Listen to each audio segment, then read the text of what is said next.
Hello everyone and welcome back guys to episode 10 of our F1 2020 career mode, where today we're here back for the French Grand Prix. A bit of an apology before this one. Unfortunately, after the intro, my Elgato decided it wouldn't record any live comm, so we're going to have to post-commentate this one today, rather unfortunately. Apologies about that. Hopefully, however, you still want to enjoy it. Obviously, I prefer doing the live comms on these videos now for the most part, but yeah, today is going to be a little bit different. Obviously, I'll try and make sure I get it sorted out for tomorrow's video, but yeah, just thought I'd explain that before we jump into it, and hopefully, like I said, you guys still enjoy.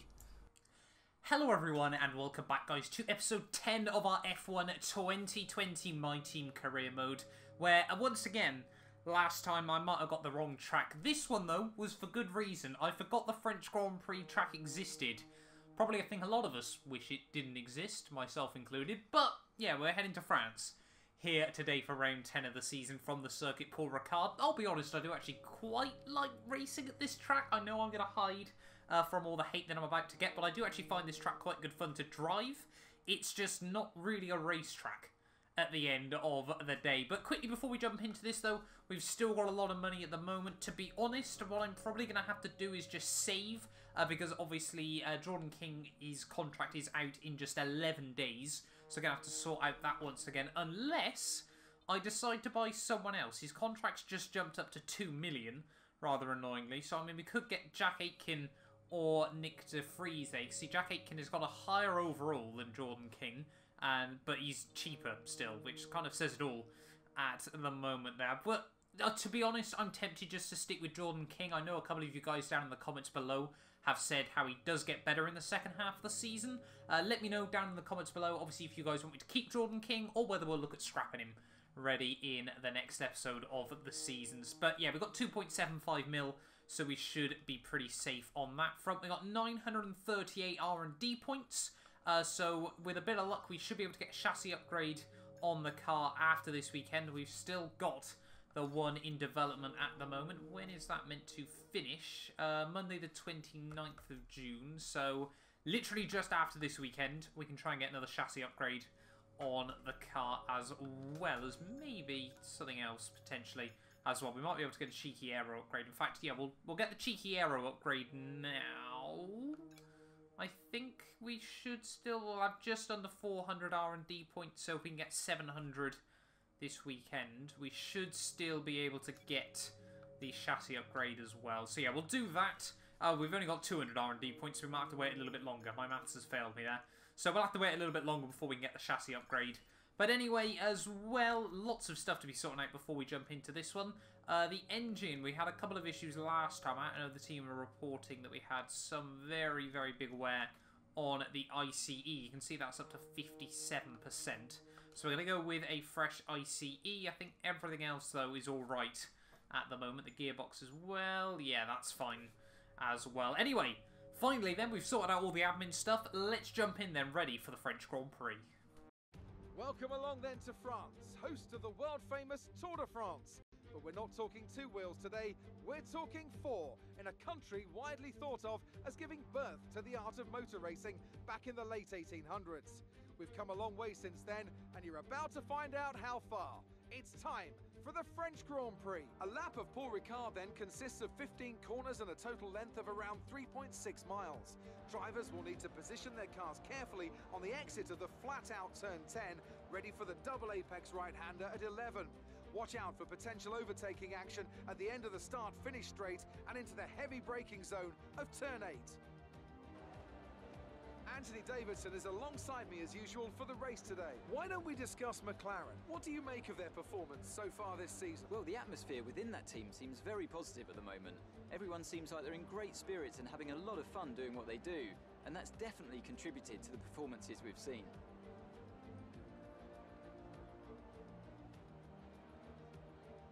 Before we begin, let's take a quick look at the grid lineup for today's race. Lewis Hamilton lines up on pole position, and it's Valtteri Bottas that completes the front row. Considering the rest of the grid, we have Leclerc, Vettel, Max Verstappen and Albon, Perez, Stroll, Ricciardo and Esteban Ocon, Kvyat, Sainz, Lando Norris and Gasly, Giovinazzi, Raikkonen, Romain Grosjean and Kevin Magnussen. King, Russell, Latifi and Mr. Monaco.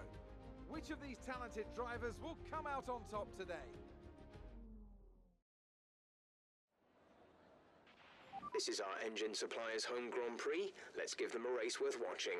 So here we are then on the grid, ready for the French Grand Prix. Like I said, not quite the way I wanted to be doing this in all honesty, but hopefully you guys still will enjoy it nonetheless. Tyre strategy, I was considering trying to go for the medium softs here, but yeah, very, very quickly I worked out that it was just going to have to be a medium hard strategy. There was no way the softs were going to be able to go long enough here at the French circuit. But we're going to put about 28.5 laps worth of fuel in. Obviously, it's a very, very high-speed circuit on the whole. I always seem to forget just how much this track is taken flat out. So hopefully we can try and burn through that as well over the course of the Grand Prix. But with 60 places worth of grid pens, we'd put a fresh engine in the back of the car because qualifying didn't go all too well. We only managed to get 20th when qualifying was all said and done. So I thought we may as well stick a whole fresh engine in the boot of the car and hopefully, therefore, have a little bit more pace over the course of this Grand Prix. You know, it's probably going to be quite a tough one. I've upped the AI again. Obviously, we were still just getting some results that I thought were a little bit too good to be true. But we're ready then on the grid here for the French Grand Prix. Really, really looking forward to this race. And it's 5 lights and it's lights out and away we go here in Paul Ricard.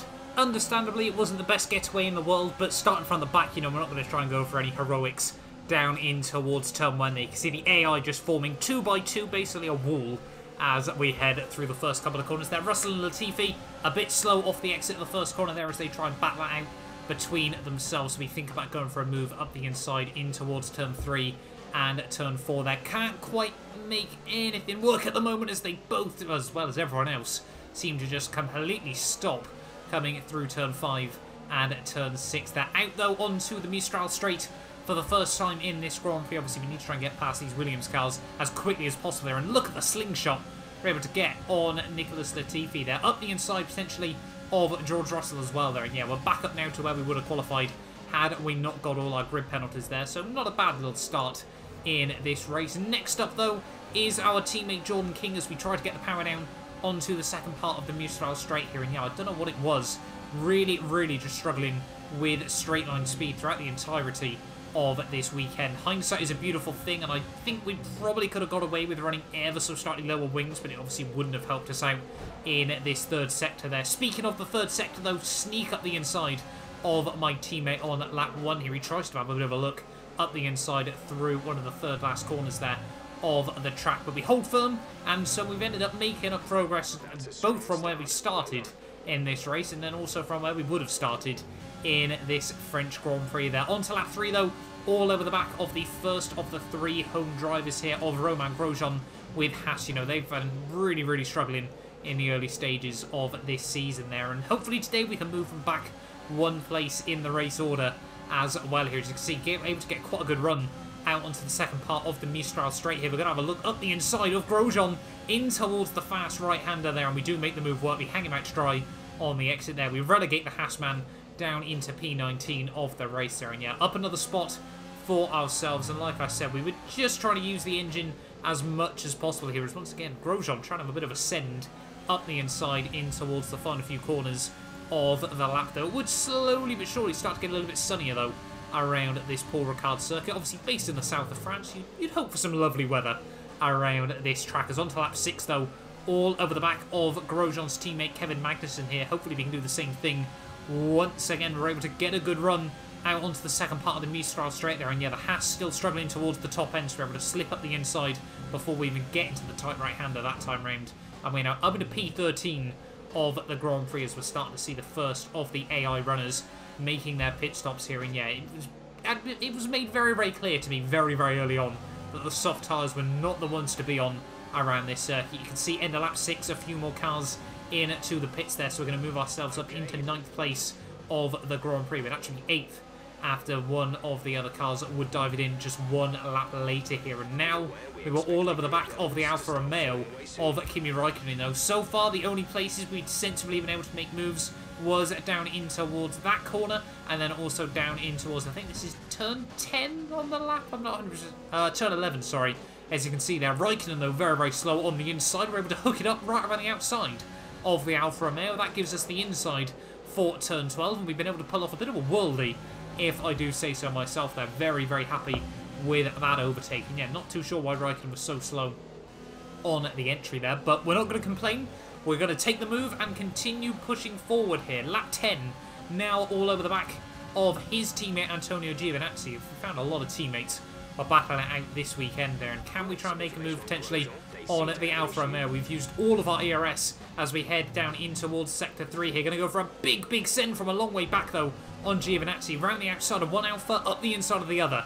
And we're now up into P5 of this Grand Prix here. So making good progress at the moment. Obviously, pretty much everyone behind us has still got to make one more pit stop in this race here. And by lap 12, it would actually now be Pierre Gasly who is leading the way in this Grand Prix. Frenchman at his home Grand Prix leading the race. I'm sure he'd be very, very happy if we got a safety car now, and he could potentially try and control that towards the end of this Grand Prix. But lap 12, though, we were all over the back of Carlos Sainz. He was still getting a little bit of slipstream from his teammate Lando Norris here, and the McLaren boys working well at the moment here. Is down in towards the final few corners, once again slipping up the inside just like we did on Giovinazzi. The AI leaving the door open. It's a bit of a risky move, I'm not going to deny that, but we're pulling it off, and that is the most important thing there. Is down in towards the final few corners. We're going to try and go for the undercut here, actually, on a few of the AI, and dive it into the pit lane there, but little did I know, Pierre Gasly, dives it in. Sainz dives it in just behind us as well here. So the undercut that I was planning just basically turned out to be the normal strategy in this Grand Prix there. Hamilton, though, moves back past us there. You can see Leclerc, title leader, obviously he needs a good result here after last race's DNF. So I'm sure, yeah, he'll be looking to try and get a win on the board. His first win since, I think, what, round 5 of the season?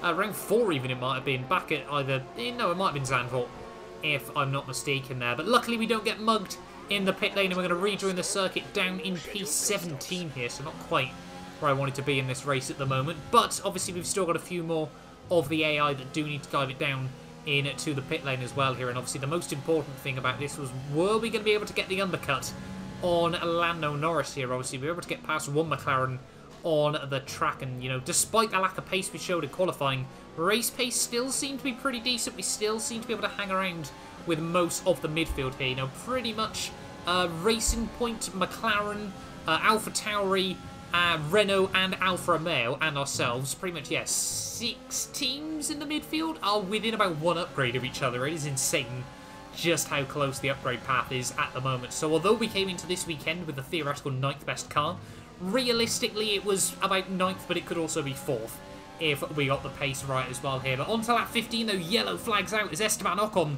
appears to be having issues here. He, for some reason, just parks it on the apex through turn 4 and in towards turn 5 there. But that is heartbreak for the Renault man. His home Grand Prix, the team's home Grand Prix, he looks to be falling to the wayside here, as we've actually got more yellow flags out further back around the circuit.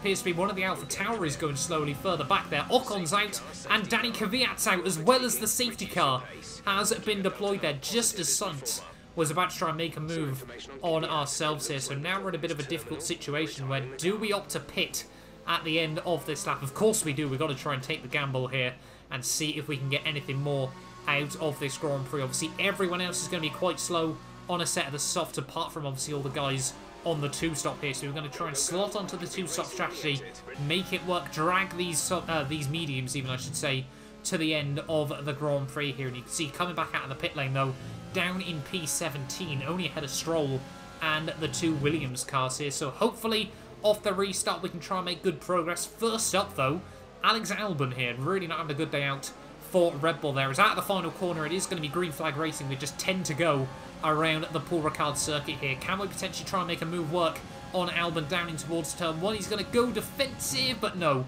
Much, much later on the brakes from the Red Bull man. A little bit more confidence on his slightly worn-in rubber there, as we get a lot of wheel spin off the exit of the first corner there. But really, over these next couple of laps, though, it'll be very, very surprising just how little pressure Albon could put on the cars just in front of him here. Red Bull is sort of in that weird position at the moment, and if they're on a harder compound, they can't really do much to try and hassle the cars around him here. As you can see, trying to look around the outside in towards turn 1. Albon once again tries to keep the nose there, but we hold firm right around the outside of the Red Bull there. And we're now up at a P16 of the Grand Prix. But yeah, like I was saying, where Red Bull are really only a couple of upgrades ahead of pretty much 6 other teams, at the moment here. It really just meant on the harder compound there wasn't much Albon could do.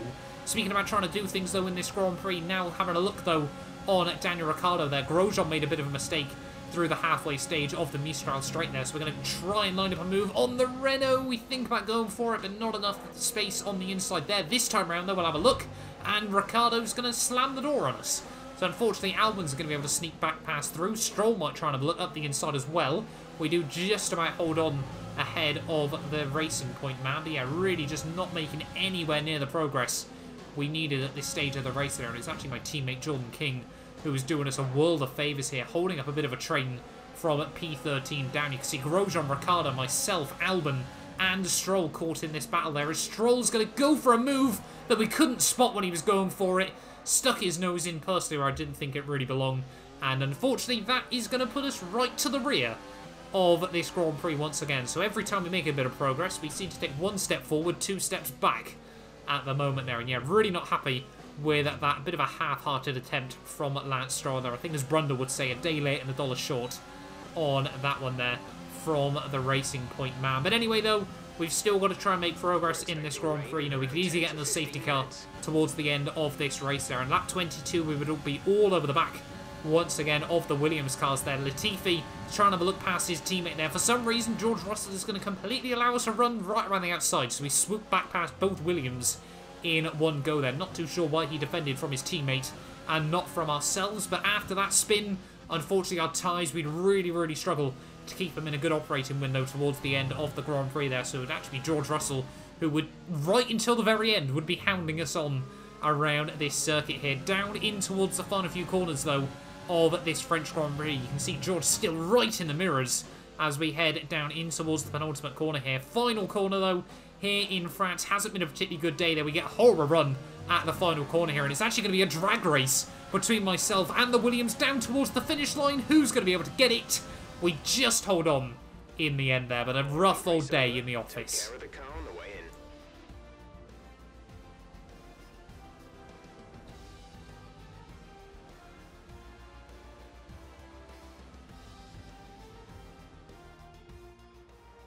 A great race then, and a fantastic victory here at Paul Ricard. Tell me, Ant, how do you think they were able to deliver such an incredible result today? Well, the safety car completely changed the race, didn't it? It's hard to say exactly what would have happened without it, but there's no question that they came out of that situation in a good position. Mercedes are on top form once again after an excellent race weekend. It's great to see them up on that podium once again.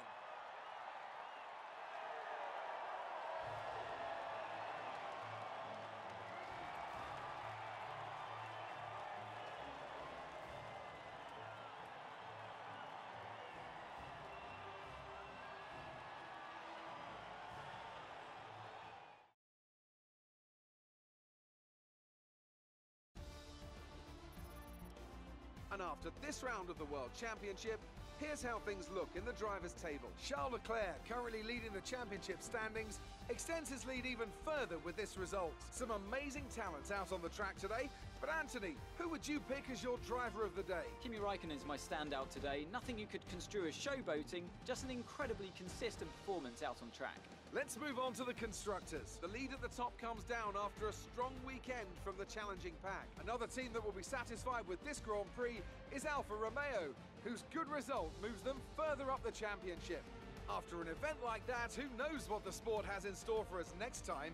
Be sure to join us again as we continue to bring you the latest excitement in Formula One. So at the end of the Grand Prix there, it's Bottas who makes it 2 wins in a row in this season. I'm sure he's very happy with that result. Charles Leclerc, championship leader though, defends his lead from his teammate Sebastian Vettel there with 18 points on the board. I think at the moment he's just looking to try and hold on to that title lead for as long as possible there. Hamilton though, from pole position, fastest lap there in the end, but only P3, 16 points on the board, so he only loses 2 points to a title leader there. But Sainz and Norris, 4th and 5th, another fantastic job done by McLaren there. A brilliant race by them, and rip our constructors battle with those guys. They're going to pull out a big haul of points from that one. Seb, a bit of a rough day down in P6 there. He got caught out by the safety car and unfortunately couldn't get back past the McLarens in the latter stages there. And a very good return to form from Alfa Romeo. They're 7th and 8th, starting to see their Australia pace coming back to the surface once again there. Max Verstappen in 9th for Red Bull. Every other race at the moment, it seems to be that they have an absolute nightmare